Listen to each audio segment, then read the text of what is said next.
સનાતન ધર્મનો નાદ ગજવવા અનહદ નાદમાં આપ સૌ ભક્તજનોનું સ્વાગત છે। આજના વિડીયોમાં આપણે શ્રાવણ વદ 11 એટલે કે અજા એકાદશીની વ્રત કથાનું શ્રવણ કરીશું। પણ એ પહેલા જો તમે અમારી ચેનલ પર પહેલી વાર આવ્યા છો તો અનહદ નાદને જરૂર સબસ્ક્રાઇબ કરી લેજો। જય શ્રી કૃષ્ણ। શ્રી કૃષ્ણ ગોવિંદ હરે મુરારે, હે નાથ નારાયણ વાસુદેવ, जिह्वे पिबस्वामृतमेत देव, गोविंद दामोदर माधवेति। अर्थात हे जीव, तू हमेशा हे श्री कृष्ण, हे गोविंद, हे हरि, हे मुरारी, हे नाथ, हे नारायण, हे वासुदेव, हे दामोदर, हे माधव आज अमृत समान नामों जाप करती रहे। जय लक्ष्मी नारायण। पौराणिक काळમાં એક ખૂબ જ દાની અને સત્યવાદી રાજા હતા હરિશ્ચંદ્ર। રાજા હરિશ્ચંદ્ર એટલા બધા પ્રસિદ્ધ સત્યવાન અને ધર્મવાન રાજા હતા કે એમની યશ કીર્તિથી દેવોના રાજા ઇન્દ્રદેવને પણ તેમની ઈર્ષા થવા લાગી અને ઈર્ષાવશ થઈને ઇન્દ્રએ મહર્ષિ વિશ્વામિત્રને રાજા હરિશ્ચંદ્રની પરીક્ષા લેવા માટે ઉશ્કેર્યા।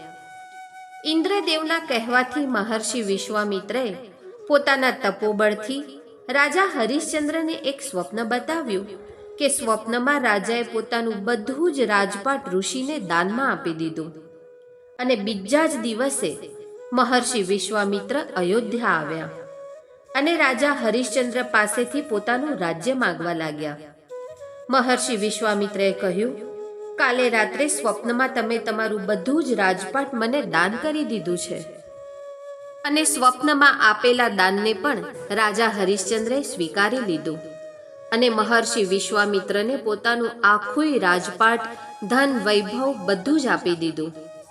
રાજા હરિશ્ચંદ્ર આખી પૃથ્વીના સમ્રાટ હતા અને હવે એમને પોતાનું બધું જ રાજપાટ દાન કરી દીધું હતું, તેથી હવે દાન કરેલી ભૂમિ પર રહેવાનું તેમને યોગ્ય ના લાગ્યું, એટલે તેઓ પોતાની પત્ની તારામતી અને પુત્ર રોહિતાશ્વ સાથે કાશી જવા નીકળી ગયા।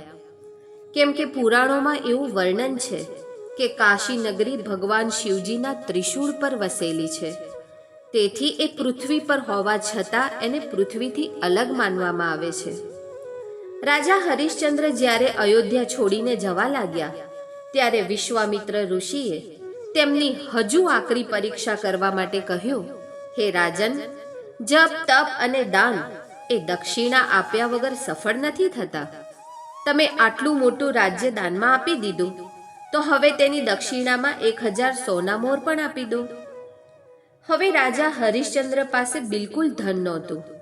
આખું રાજપાટ દાન કરવાની સાથે સાથે રાજ્યનું બધું ધન પણ એક દાન કરી ચૂક્યા હતા, માટે ઋષિને દક્ષિણા આપવા તેમણે 1 મહિનાનો સમય માંગ્યો અને પોતાના પરિવાર સાથે કાશી આવી ગયા। કાશીમાં એમણે પોતાની પત્ની તારામતીને એક બ્રાહ્મણને ત્યાં વેચી દીધી અને તેમનો દીકરો હજુ ખૂબ નાનો હોવાથી એમણે બ્રાહ્મણને પ્રાર્થના કરી કે દીકરાને તેની મા પાસે રાખી લે અને એ બ્રાહ્મણે પણ દીકરાને રાખવાની અનુમતિ આપી દીધી। ત્યારબાદ રાજાએ પોતે પણ પોતાની જાતને એક ચાંડાલને વેચી દીધી અને તેના સેવક બનીને ત્યાં કામ કરવા લાગ્યા। આ રીતે રાજા હરિશ્ચંદ્રએ ઋષિ વિશ્વામિત્રને 1000 સોનામોર દક્ષિણામાં આપી દીધી। મહારાણી તારામતી પણ બ્રાહ્મણના ઘરમાં એક દાસી તરીકે રહીને બધું જ ઘરનું કામ કરવા લાગી અને ચાંડાલના સેવક બનીને રાજા હરિશ્ચંદ્ર સ્મશાનની ચોકીદારી કરવા લાગ્યા। ત્યાં જે પણ શબ આવતા તેમની ચિતા ગોઠવવી, તેમના અંતિમ સંસ્કાર કરવા, આ બધું જ કામ ચાંડાલે રાજા હરિશ્ચંદ્રને સોંપી દીધું અને રાજા હરિશ્ચંદ્ર આ કામ ખૂબ જ નિષ્ઠાથી કરતા હતા। આમ કરતા કરતા ઘણો સમય વીત્યો। એકવાર ગૌતમ ઋષિ ફરતા ફરતા એ સ્મશાન આગળથી નીકળ્યા। રાજા હરિશ્ચંદ્રએ તરત જ તેમને પ્રણામ કર્યા અને યથોચિત તેમનું સન્માન પણ કર્યું, પરંતુ રાજાની આવી સ્થિતિ જોઈને મહર્ષિ ગૌતમને ખૂબ જ દુઃખ થયું। તેમણે ધ્યાનસ્થ થઈ પોતાના તપોબળથી રાજાની અવદશાનું કારણ જાણી લીધું। તેમણે રાજાને કહ્યું, હે રાજન, તમારા પૂર્વ જન્મના પાપ કર્મોને કારણે તમારી આ દુર્દશા થઈ છે। જો તમે શ્રાવણ માસના કૃષ્ણ પક્ષની એકાદશીનું વ્રત કરશો અને અજા એકાદશીની વ્રત કથા પણ સાંભળશો તો તેનાથી તમારા પૂર્વજન્મના બધા જ પાપ નષ્ટ થઈ જશે અને તમારો ઉદ્ધાર થઈ જશે. રાજાએ ઋષિની આજ્ઞાને માથે ચડાવી અને અજા એકાદશીનું વ્રત કરવાનો સંકલ્પ લઈ લીધો. સારી વાત એ હતી કે આ દિવસથી બરાબર 7મા દિવસે અજા એકાદશી તિથિ હતી અને રાજાએ ગૌતમ ઋષિના જણાવ્યા મુજબ ખૂબ જ ભક્તિભાવથી ભગવાન નારાયણને સમર્પિત થઈને અજા એકાદશીનું વ્રત કર્યું. એ પછી થોડા જ દિવસમાં એવું બન્યું કે રાજકુમાર રોહિતાશ્વ બ્રાહ્મણની પૂજા માટે બગીચામાંથી ફૂલ તોડી રહ્યો હતો અને એ જ વખતે અચાનક એક સર્પે તેને દંશ દીધો અને એ સાપનું વિષ તેના આખા શરીરમાં ફેલાઈ ગયું. તેથી રોહિતાશ્વ મરણને શરણ થઈ ગયો. એ વખતે મહારાણી તારામતી પર દુઃખનો પહાડ તૂટી પડ્યો. એને આશ્વાસન આપવાવાળું પણ કોઈ નહોતું. અરે આશ્વાસન શું, એના પુત્રને સ્મશાને લઈ જવા માટે મદદ કરે એવું પણ કોઈ હતું નહીં.